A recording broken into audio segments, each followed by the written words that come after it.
ഉസ്താദുമാരോട് നമ്മൾ എത്രത്തോളം ആ ഐനുരുതിയുള്ള നമ്മളെ കൽബിലും നമ്മളെ ഹൃദയത്തിലുണ്ടോ എന്നാ നമ്മൾ കഴിച്ചലായി.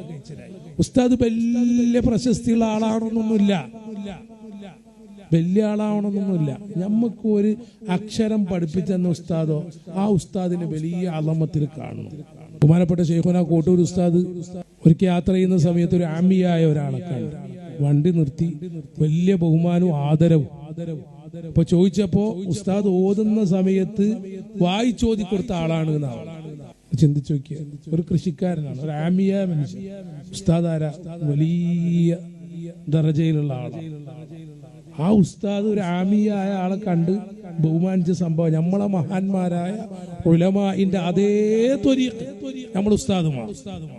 ആ ഉസ്താദുമാര് നമുക്കെതിരെ എന്തെങ്കിലും ഒന്ന് നമ്മളെ ഹവക്കെതിരെ പറഞ്ഞപ്പോ പിന്നെ നമുക്ക് ഉസ്താദ്മാരെ പിടിക്കുന്നില്ല. പിന്നെ സ്റ്റേജ് കെട്ടലായി, പ്രസംഗമായി, അങ്ങട്ടായി ഇങ്ങട്ടായി. അത് നമ്മൾ ചെറുപ്പത്തിലേ ശ്രദ്ധിക്കണം. അദബ് എന്നുള്ളത് ഉസ്താദുമാർ ആ നിലക്ക് ആലമത്തിൽ നമ്മൾ കാണും. വിജയിക്കും ഉറപ്പാണ്, ഒരു സംശയവും. വല്ല ബുദ്ധിയൊന്നും വേണ്ട, അദബ് നല്ലോണം ഉണ്ടായാൽ മതി. അള്ളാഹു നമുക്ക് തൗഫീഖ് നൽകട്ടെ. അള്ളാഹു നമുക്ക് തൗഫീഖ് നൽകട്ടെ.